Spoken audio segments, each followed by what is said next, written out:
নমস্কার বন্ধুরা, শুভ সকাল। কেমন আছো সবাই? আশা করি সবাই খুব ভালো আছো। আমার সমস্ত বন্ধুদেরকে জানাই অনেক অনেক ভালোবাসা ও আন্তরিক শুভেচ্ছা। আমি তন্দ্রার যে ব্লগের নতুন একটি ভিডিওতে তোমাদের সবাইকে স্বাগত। আর আমি আজকের ভিডিওটা এখান থেকেই শুরু করছি। সকালবেলা অন্য দিনের মতো চলে গেছিলাম ছাদে।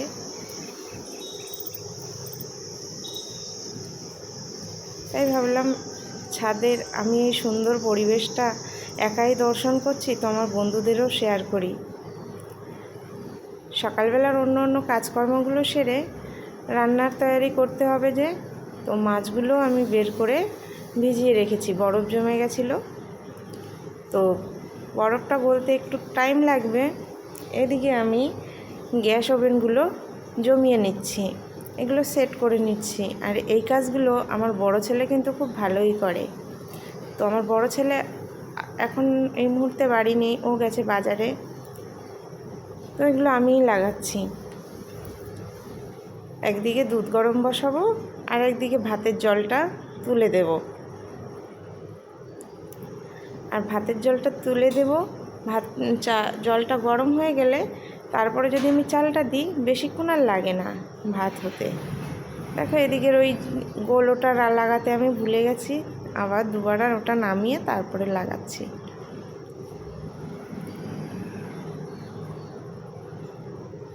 আর চালটা তো আমি আগের থেকে একটু ভিজিয়ে রাখি।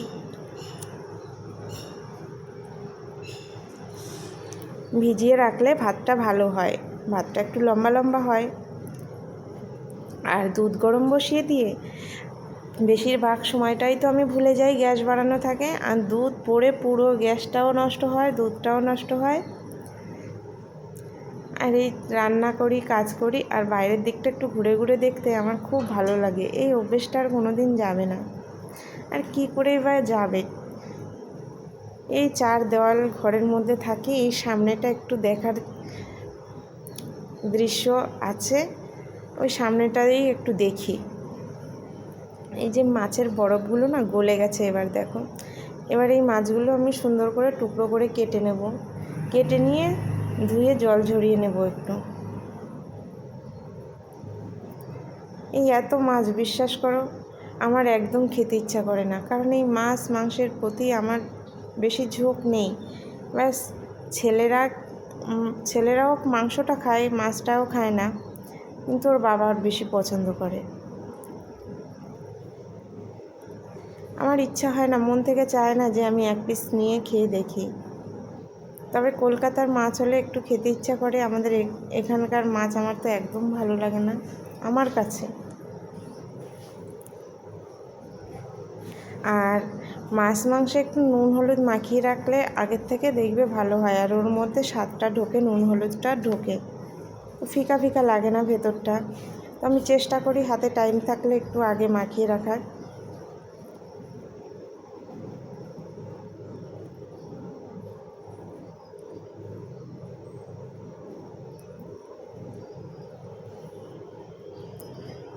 মেখে একটু ঢেকে রেখে দিলে ভালো হয়। আর এই যে টানা হ্যাচড়ার কাজ তো আমার কোনো দিনও শেষ হবে না। এদিকে ভাতও তুলে দিয়েছি, দেখো উতর চলে এসছে। আর একটা আলু সেদ্ধ দিয়েছি। আর আমার খাওয়া নিয়ে অত বেশি আমার চিন্তা করতে হয় না, যে আমার একটা আলু সেদ্ধ হলেও হয়ে যায়, একটা ভাজা থাকলেও হয়ে যায়, আবার কিছু না হলেও হয়ে যায়, লঙ্কা লেবু থাকলেও কিন্তু হয়ে যায়।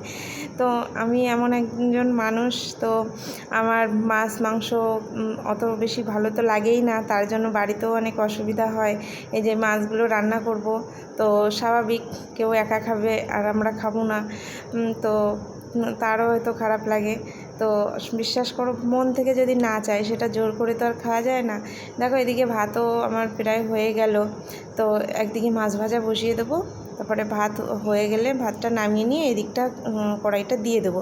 কারণ এই যে ছোটো গ্যাসে বেশি তো আর আগুনটা হয় না, তো যখন মাছের ঝোলটা ঝোল দেবো তখন জাল উঠতে অনেকটা দেরি হবে। তো আমি মাছ ভাজাভাজি করতে থাকি, তারপরে আমি ওদিকটা দিয়ে দেবো কড়াইটা, ভাতটা নামিয়ে। আর এই যে এদিকে দেখো কড়াই গরম হয়ে গেছে, মাছ দিয়ে দিচ্ছি। এখন তো আমি বুঝি যে ভাই কড়াই গরম হয়ে গেছে, এখন তেল গরম হয়ে গেছে, মাছ দিতে হবে।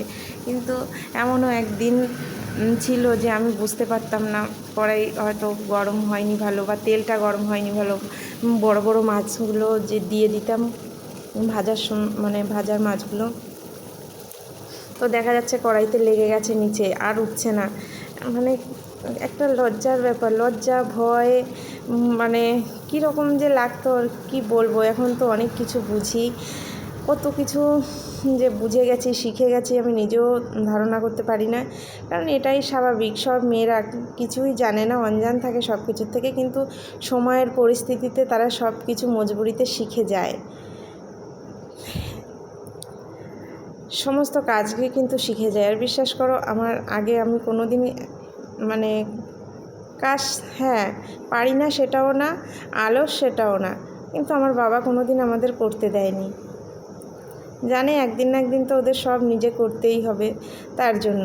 তবে আমার ছেলেদের আমি কিছু করানোর চেষ্টা করি, শেখানোর চেষ্টা করি। আমার বড় ছেলেকে বলি, বাবা এটা এনে দাও, ওটা এনে দাও, হাতের কাজ বলি, বাবা আমার এটা লাগবে, এটা এনে দাও, খুঁজে এনে দাও, শেখাই।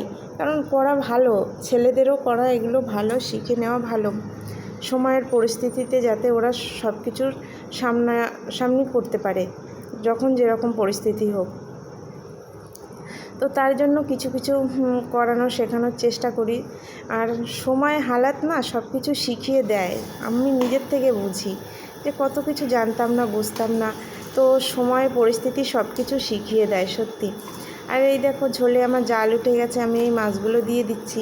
তো ভালো করে ফুটে গেলে তারপরে এতে ধনেপাতা আর গরম মশলা দিয়ে নামাবো। কিন্তু দুঃখের বিষয় একটাই, আমার আজকে না টমেটো আছে না ধনেপাতা আছে। তো কোনো ব্যাপার না, সব দিন তো আর থাকে না ঘরে সব কিছু। তো সুন্দর করে জাল হোক, ভালো করে এটা জাল হবে, তবেই কিন্তু ভালো লাগবে। আর নামানোর আগে একটু গরম মশলা দিয়ে আমি নামিয়ে নেব। এদিকে আজকে খাওয়া দাওয়ায় তেমন কিছুই না, মোটামুটি ওই মাছের ঝোল আর টুকিটাকি যা জিনিস আছে। আর এখন না মটকির ঝোল খেয়ে একদম পোষায় না, কারণ মটকির ঝোলও গরম মনে হচ্ছে, এতটাই যে গরম পড়ছে। তো ফ্রিজে সবসময় বোতল রাখতে হয়। সবাই খাচ্ছে মাছ ভাত, আর আমি খাচ্ছি কালকে রুটি ছিল, সেই রুটির দুধ রুটি আম দিয়ে। এটা আমার খেতে খুবই ভালো লাগে। ওই দুধের গাবলাটার মধ্যেই আমি রুটিটা ছিঁড়ে নিয়েছি, দেখো। তো আর খিদেও পেয়ে গেছে, এনে দেওয়া হলো ক্যারামবোর্ড। তো খাওয়া দাওয়া করে এক জায়গায় বসে পায় না, ক্যারামবোর্ড এনে দাও, তো মাথাটা সত্যি একদম পাগল হয়ে যাওয়ার মতো, এই দুজনের অস্থিরতা। তো এরাও ছোট বাচ্চা, কি করবে, ঘরের মধ্যে বসেই এক জায়গা কোথাও যেতে পারে না। তো ভাবলাম যদি শান্তিতে একটু খেলে, কিন্তু খেলতে খেলতেও দুজনে শুরু করে দেয় দুষ্টুমি পাগলামি, তো ওদের সামলাতে হয়।